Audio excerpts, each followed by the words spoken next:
seen resistors in series, strung along, one along each other, one right after each other. The electrons all have to flow through all of them.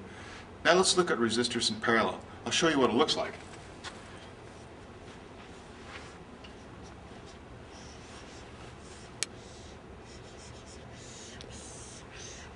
You know what? I think I'll make a series of switches here. There's R1, my first resistor.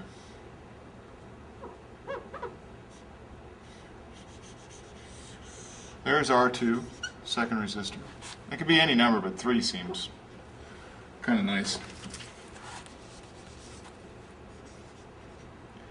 And finally, last but I don't know, maybe least, and there's R3. So 3 resistors, but notice this is different than resistors in series. For resistors in series, there was only one path, and now each of these resistors has their own path. And so I've got the total. I shut off these, I close these switches, and the current starts flowing, and I've got a delta V there, voltage. I've got my total resistance my total current coming in here, but now it's going to split up because it's got 3 different routes. There's going to be this current, and this current, and this current. So the current split up, and then they come back together as a total. So one thing we see is the total current, is the sum of the individual currents. That makes sense, right? They got these different paths, they've got to all add up, but they split up. Now, what can I show you about this? Current is voltage over resistance. I'm going to do a mathematical derivation to show you how parallel resistances form. I'm not going to probably test you on this, but I want you to know where it all comes from. Now, current, using Ohm's law, is voltage over resistance. So I'll replace all these. The total current is the total voltage over the total resistance. And that's equal to the voltage across 1 over R1 plus the voltage drop across 2 over R2 plus the voltage drop across 3 over R3. Now here's the clever bit. These 4 voltage differences, they're all the same. Here's how to show it. I've got a positive is usually marked with black, or is it the other way around, and red is negative. Is that right? I think it's the other way around. Positive, red, negative. Right here, let's say I've got 6 volts. So across the cathode and the anode, I've got 6 volts of potential difference. And you know we don't drop much, we've talked about this, we don't drop much in resistance over a wire. So right here I've got 6 volts difference. I haven't changed any. And right here I've got 6 volts difference. That means the drop across here is 6 volts. And I keep moving along the same wire. I'm not going along this path, I'm just moving along the same 6-volt wire. I get here. The drop across R2 is 6 volts too, and the drop across R3 is 6 volts. So the voltage drop across parallel resistors in parallel is the same.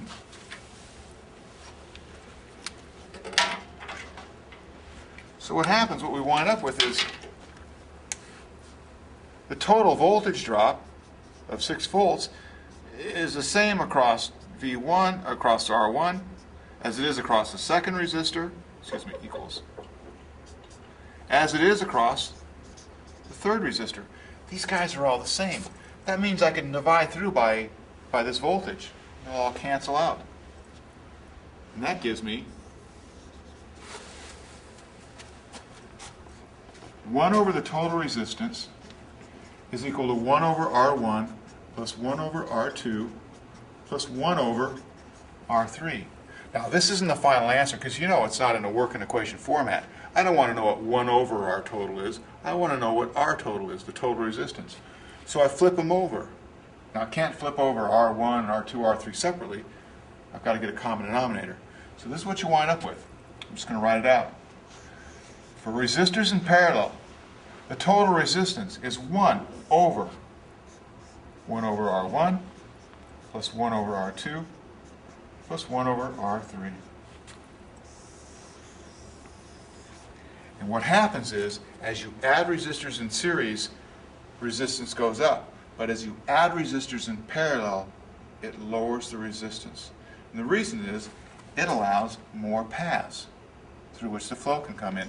Like if I've got R1 right here all by itself, electrons can go through here. But even if this has got a very large resistance here, it's going to allow a few of them to come through here. Say it's all, you're in a traffic jam, and there are 3 lanes, and they open up a 4th lane, but the 4th lane is $50. Who's going to use that? Some people are. Somebody's about to have a baby and they got to get to Harrison, or they're about to miss an important job interview. They're going to pay $50 to use that, and it's going to reduce congestion along a 3-lane highway. Not very much, but some. And the lower you make that price, the more it's going to reduce the flow. So even if you've got high resistance here, by adding another channel, you're going to reduce the resistance overall. The flow will speed up. So adding resistors in series adds to the resistance. Adding resistors in parallel reduces the resistance. So let's do an example.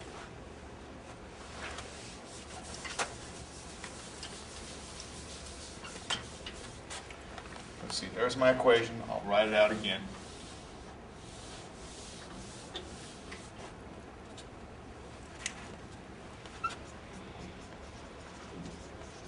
Here's my drawing. I got a voltage of 6 volts. R1 is 10 ohms. I'll do it just like before, 10 ohms. R2 is 20 ohms. R3 is 30 ohms. Here's the deal. Without even calculating the total resistance, I can tell you something about it right away. I can tell you that the total resistance is going to be less than 10 ohms. Because if I just had one circuit, I'd have 10 ohms of resistance, and now I'm adding up more paths. So I always know that the total resistance is going to be less than the value of the smallest resistor in parallel. So let's do some stuff here. First, let's calculate the total resistance.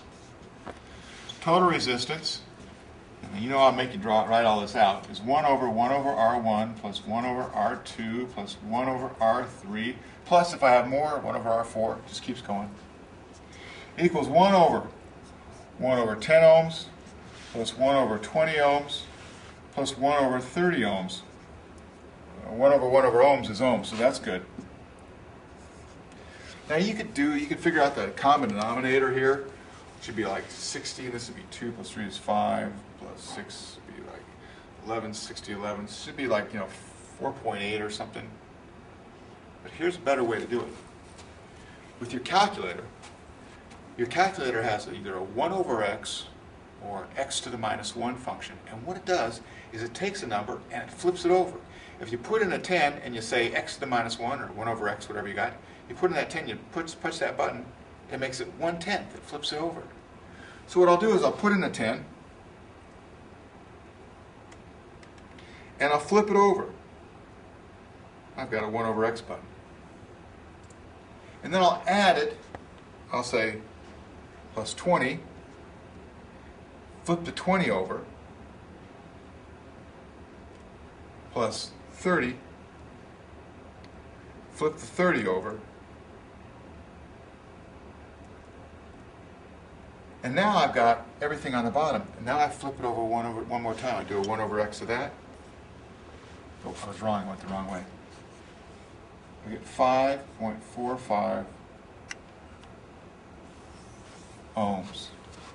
Just to check.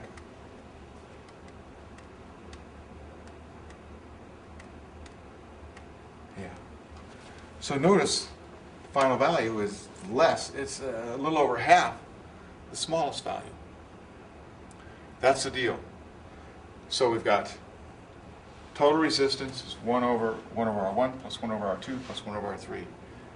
That's for resistors in parallel.